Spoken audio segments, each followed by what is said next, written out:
2010 में इस बीमारी के शोध के लिए जो आंध्र प्रदेश की जो के हिसाब से के पैरेलल जो यहाँ पे एक शोध संस्थान गोरखपुर मेडिकल कॉलेज में हमारे प्रयास से शुरू हुआ था, एक भी शोध उसके जाने के बाद नहीं किया गया। पूरा का दुर्भाग्य पिछले हफ्ते अभी स्वास्थ्य मंत्री जी गए थे, डेंगू के मरीजों के लिए मीटिंग करने गए थे। तकलीफ हुई हम लोगों को कि 50,000 मौत के शहर वाले में डेंगू। ठीक बात है, ठीक कह रहे हैं आप। डेंगू और इंसेफेलाइटिस को जिस तरह से लिया जा रहा है, जो ये सौतेला व्यवहार इन दोनों बीमारियों के बीच में किया जा रहा है, ये सही नहीं है। जी बोलिए त्रिपाठी जी, प्लीज बोलिए। अभी वहां एक दिक्कत और वहां पे खड़ी है, एक दिक्कत वहां और खड़ी है। यकीनन जो डॉक्टर हैं वो जूझ रहे हैं इस बीमारी से, मगर दूसरा पहलू ये है कि वहां के जूनियर डॉक्टर जिस तरह से मरीजों के परिजनों के साथ एकदम गुंडे जैसा व्यवहार भी कर रहे हैं। एक तरफ बचा भी रहे हैं, जिसका बच्चा बच जा रहा है उसको तो लोग भगवान हो रहे हैं, मगर वही डॉक्टर एक शैतान के रूप में भी आ रहे हैं। और इतना अजीब हाल है, उस बात की जानकारी हमने विधानसभा के माध्यम से, पत्र के माध्यम से बाकायदे सबको दिया कि वहां के हालात बहुत खराब हैं, उसको संभाला जाए। और वो इतनी दयनीय स्थिति है। अब पीछे क्या क्या हुआ, किस सरकार ने किया, देर से ही जगी, भारत सरकार जगी।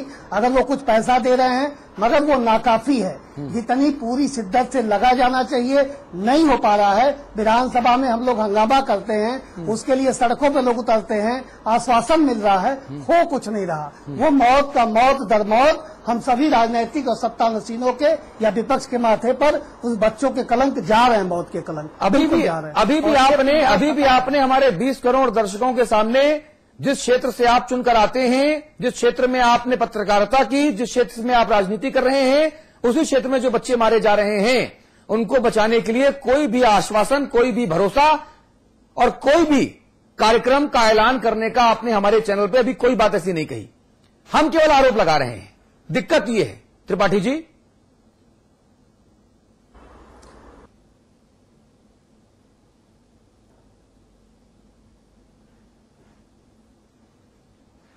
संपर्क शायद हमारा टूट गया है त्रिपाठी जी से।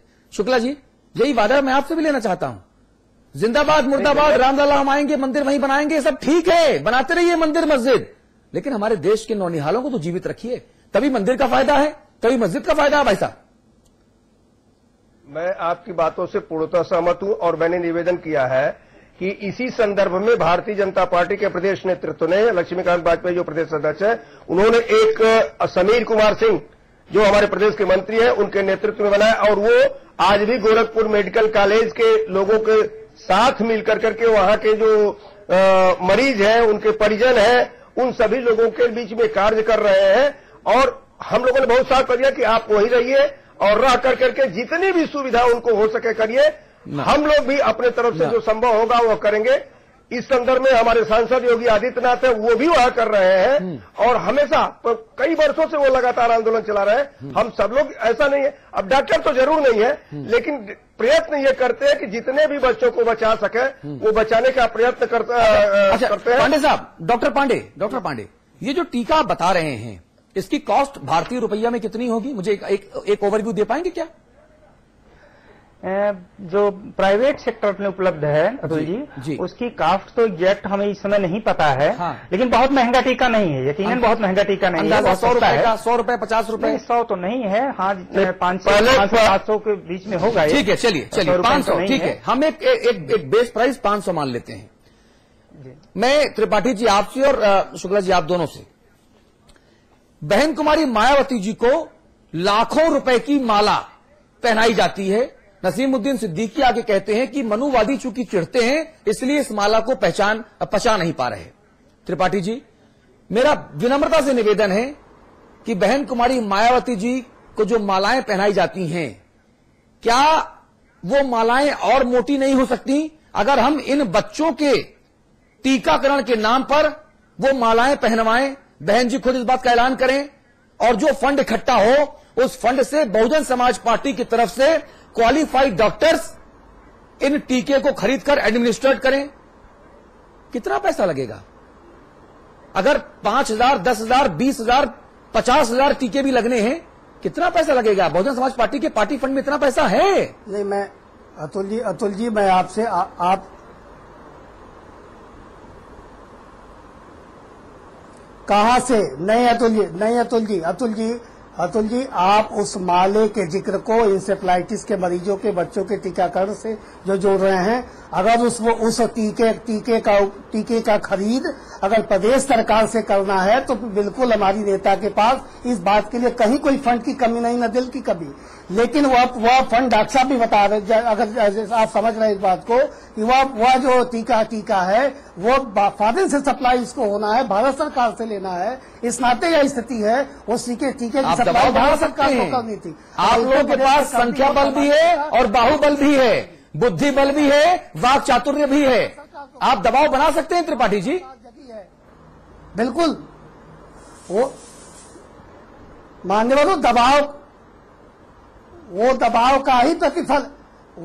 का ही प्रतिफल है कि जो टीका उपलब्ध हुआ पिछली सरकार के समय में, उसके बाद कौन सा टीका आया, इसके बाद इस सरकार में कौन सा टीका मंगाया गया? वो हमारी नेता का ही दबाव था कि टीका 2010-11 में लगा, 2013 में कौन सा टीका लगा, 2012-13 में टीके क्यों नहीं लग रहे हैं? संतुष्टिदायक उत्तर नहीं आ रहे। बच्चों की लाशों पर हम राजनीति कर रहे हैं, ये बहुत बहुत शर्मनाक है, घिन आती है, वो सारी चीजें घिन आती है। नहीं होना चाहिए ये। बच्चों की लाशों के ऊपर हम राजनीति ना करें, नहीं होना चाहिए। बहुत दुर्भाग्यपूर्ण है। आप लोग उस क्षेत्र विशेष से ही आते हैं। छोटे छोटे बच्चों की तस्वीरें हम देख रहे हैं, जिन बच्चों को पार्क में खेलना चाहिए, जिन बच्चों को हंसना खिलखिलाना चाहिए, वो बच्चे बीमारी से ग्रसित हैं। किसी की नाक में नली पड़ी, देखिए आप, किसी की आंख नहीं खुल रही, किसी का पेट फटा। क्या हो गया है हम लोगों को? हम इंसान है कि नहीं है? हमें समझ नहीं आता। हम सियासत में क्या हमारी अकल पर पर्दा पड़ गया है? हम कितने कैसे हो गए हम लोग?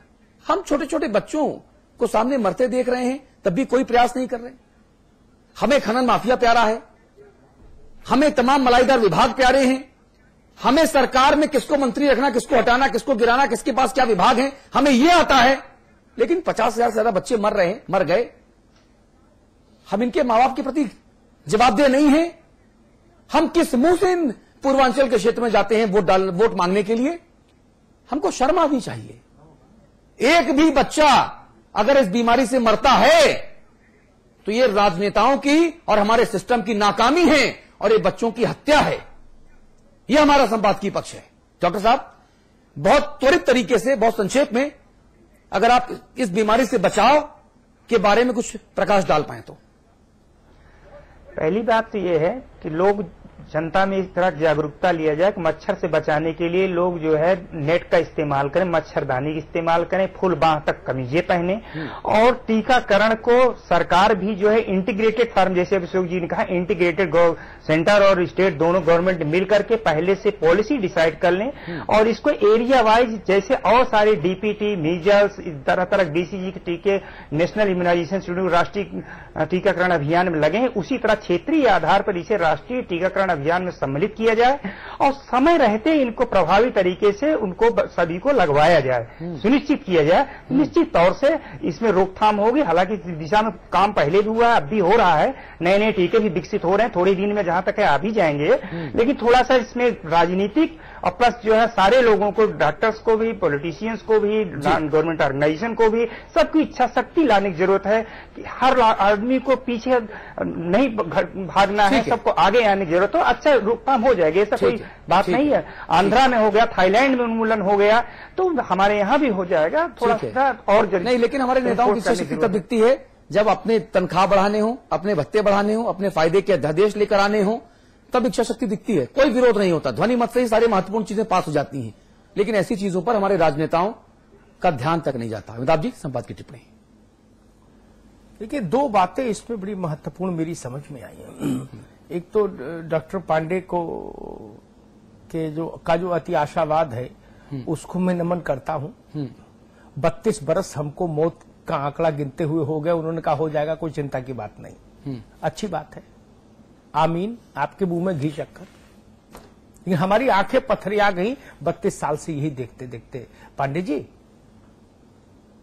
दो बातें मेरी समझ में आती हैं। गोरखपुर, बस्ती, कुशीनगर, पडरौना, महाराजगंज, ये जो पूरा इलाका है पूरब का, इसमें बहुत प्रतापी लोग रहते हैं। वो बाहुबल से भी समृद्ध हैं, धनबल से भी समृद्ध हैं। एक एक आदमी चुनाव में 10-10, 15-15 करोड़ रुपया खर्च करता है। चुनाव आयोग को लिख के क्या भेजते हैं वो छोड़ दीजिए, वो तो फर्जी काम है, बाबू बना देता है, लेकिन खर्च होता है जितने में पूरे इलाके में मच्छरों की रोकथाम हो जाए। एक एक आदमी, एक पीठ ऐसी है जो पूरे पूरब को थामती है, गोरक्षनाथ मंदिर। वो पीठ इतनी समृद्ध है। छोड़िए गोली मारिए सरकार को, कौन सीएमओ, कौन डीएमओ, कौन बाबू, कौन चपरासी। समाज कहां है? समाज कहां है? समाज कहां है? मायावती खुदा है या कल्याण सिंह देवदूत है और अखिलेश यादव 7वें आसमान से उतरे पैगंबर है क्या? इनकी मर्जी से पूरी सृष्टि चलेगी और समाज हाथ पर हाथ धर के बैठ के रोएगा? शिव प्रताप जी तो वही के हैं। गुरु पूर्णिमा के दिन कितना चढ़ावा आता है गोरखनाथ मंदिर में।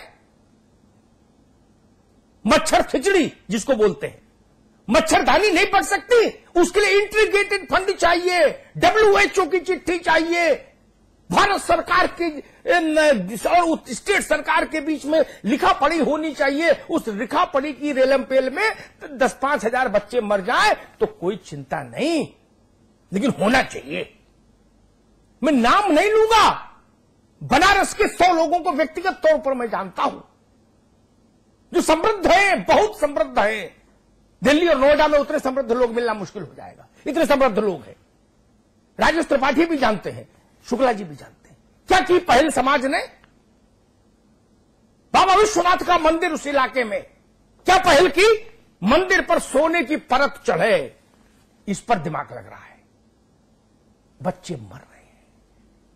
सरकारों को गाल बजा के रो विधवा विलाप करने के मैं पक्ष में नहीं, स्यापा जिसको बोलता हूं उर्दू में, उस स्यापा करने के मैं पक्ष में नहीं। और मुझे बता दीजिए, शुक्ला जी, पांडे जी तो अभी नौजवान है, इन्होंने उतना इलाका देखा भी नहीं होगा, और त्रिपाठी जी, एक भी समृद्ध आदमी का बच्चा मरा है क्या इस बुखार से? मच्छर भी जान लेता है कि ये बड़े बाप का बेटा है, इसको नहीं काटना है ना? एक भी समृद्ध आदमी का बच्चा मरा है क्या? पार्षद का, विधायक का, सांसद का, कलेक्टर का, कप्तान का, सीएमओ का, डीएमओ का, मुख्य विकास अधिकारी का नहीं मरा। दरोगा का बेटा भी नहीं मरा, गरीब का बेटा मरा, गरीब का बेटा मरा। इतना समृद्ध पूरब, धार्मिक आस्था के 2 बड़े केंद्र जिस इलाके में हो, जिनकी दुनिया भर में अक्षुण्य मान्यता, सैकड़ों करोड़ों का चढ़ावा जहां आता हो, बाबा विश्वनाथ विराज रहे हो। मुझे कष्ट मायावती जी, अखिलेश जी और कल्याण सिंह जी पर नहीं है, शिव प्रताप जी, मुझे कष्ट है कि विश्वनाथ के इलाके में अनाथ हो रहे हैं लोग। विश्वनाथ के इलाके में, जो विश्व का नाथ है, जिसके त्रिशूल की नोक पर काशी अवस्थित है, वह यही स्थिति, वो धर्म प्राण इलाका पूरब का, आंखें मुंह फेर ली आप लोगों ने। एक एक पार्टी में टिकट लेने के लिए 3-3, 4-4, 5-5 करोड़ रुपए नंबर 2 में आप जमा कराते हैं जाके पार्टियों में। हमको पता है, कोई चुनौती देगा तो फोन करिएगा, मैं बता दूंगा। उतने की मच्छरदानी नहीं पड़ सकती, 500 रुपए का टीका नहीं लग सकता। छोटा प्रदेश है क्या? कोयले के व्यापारी कितने बड़े बड़े, नाम नहीं लूंगा, नाम लूंगा तो बहुत विचित्र स्थिति हो जाएगी। बहुत बड़े बड़े लोग हैं वहां। किसी ने पहल की क्या? किसी ने तंबू गाड़ा कि नहीं अब यही रहूंगा, यही धर्म है, यही जलाभिषेक है बाबा विश्वनाथ का, और यही गोरक्षपीठ में खिचड़ी पर्व है, यही रहूंगा दलित बस्ती में और बच्चों का जीवन बचाऊंगा। किसी ने किया क्या? ये समाज की कायरता, समाज का उपेक्षा भाव और समाज का केवल गाल बजाने का जो चलन है ना, इसने हिंदुस्तान को बहुत पीछे ढकेल दिया, उत्तर प्रदेश को खासतौर पर। बहुत बहुत धन्यवाद। कोशिश करेंगे कि आप लोग जो भाग्य विधाता हैं, जो जनप्रतिनिधि हैं, जो चीजों को अपने हिसाब से करते, बनाते, बिगाड़ते हैं, मंदिर मस्जिद बनाने और बिगाड़ने की बजाय तो शायद आपकी राजनीति भी चमकेगी और हमारा पूर्वांचल भी। सिर्फ इतना कहना है और कुछ नहीं। बहुत बहुत शुक्रिया आप सभी का। एक ब्रेक ले रहे हैं, ब्रेक के उस पार बात उत्तराखंड की होगी।